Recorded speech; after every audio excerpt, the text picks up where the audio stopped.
Hi friends, आज हम पढ़ेंगे उपसर्ग। वीडियो देखने के बाद सभी सब्सक्राइब कर देना प्लीज़, और वीडियो पसंद आई तो लाइक भी कर देना। तो आज हम पढ़ेंगे उपसर्ग। उपसर्ग क्या होता है? सबसे पहले तो इसका मतलब समझते हैं कि कोई भी एक मूल शब्द होता है हमारा, उससे पहले एक शब्दांश लगाया जाता है। शब्दांश क्या होता है? किसी भी शब्द का अंश। तो जो वो शब्दांश लगता है उसे हम उपसर्ग कहते हैं। मतलब मूल शब्द से पहले लगने वाले शब्दांश को उपसर्ग कहते हैं, जो एक नया शब्द बना सकता है। अब यहाँ पे हम परफेक्ट डेफिनेशन पढ़ लेते हैं, इसकी परिभाषा। वे शब्दांश जो किसी शब्द के आरंभ में लगकर उनके अर्थ में विशेषता ला देते हैं अथवा उसके अर्थ को बदल देते हैं, वे उपसर्ग कहलाते हैं। इसका मतलब भी वही है, हमने आपको बता दिया पहले कि एक शब्दांश मतलब शब्द का अंश जो किसी भी एक मूल शब्द के आरंभ में लगकर, पहले लगकर उसकी विशेषता बता देता है या तो उस अर्थ को पूरा बदल देता है, वो उपसर्ग कहलाता है। जैसे यहाँ एक उदाहरण दिया हमें, परा।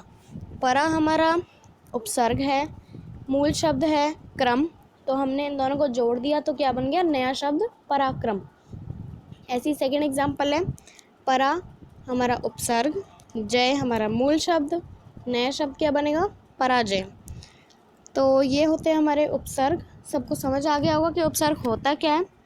अब हम पढ़ेंगे इसके टाइप्स, मतलब इनको कितने भागों में बांटा जाता है। इनको 4 भागों में बांटा गया है उपसर्गों को। पहला संस्कृत के उपसर्ग, दूसरा हिंदी के उपसर्ग, तीसरा उर्दू के उपसर्ग, चौथा उपसर्ग की तरह प्रयुक्त होने वाले संस्कृत के अव्यय।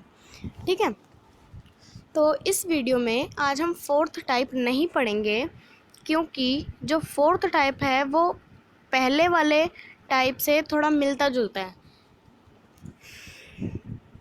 पहला टाइप है संस्कृत के उपसर्ग। संस्कृत के उपसर्ग में क्या है कि संस्कृत के उपसर्ग वे शब्दांश हैं जो संस्कृत भाषा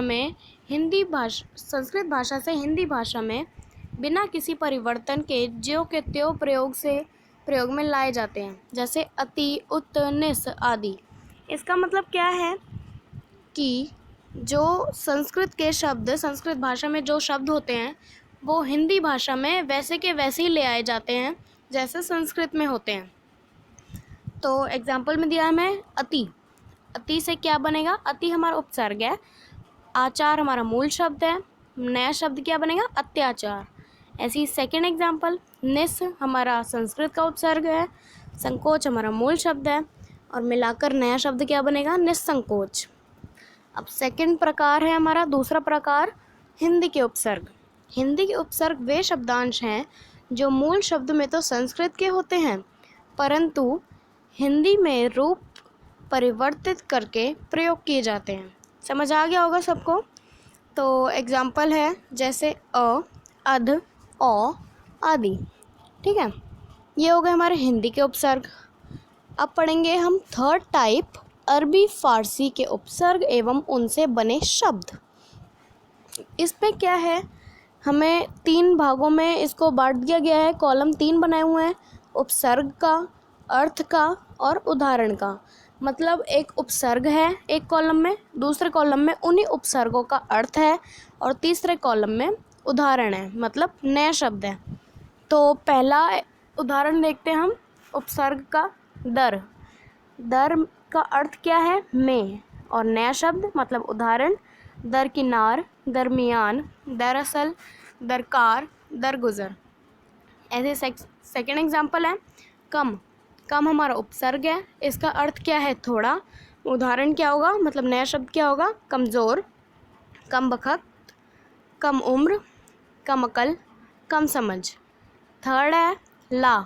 ला हमारा उपसर्ग है, नहीं हमारा अर्थ है ला का, और उदाहरण है लाइलाज, लाजवाब, लापरवाह, लापता, लावारिस।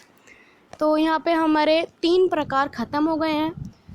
तो चौथा जो प्रकार है वो इस वीडियो में हम डिस्कस नहीं करेंगे, पहले ही बता दिया मैंने आपको, क्योंकि वो फर्स्ट टाइप से थोड़ा मिलता जुलता है।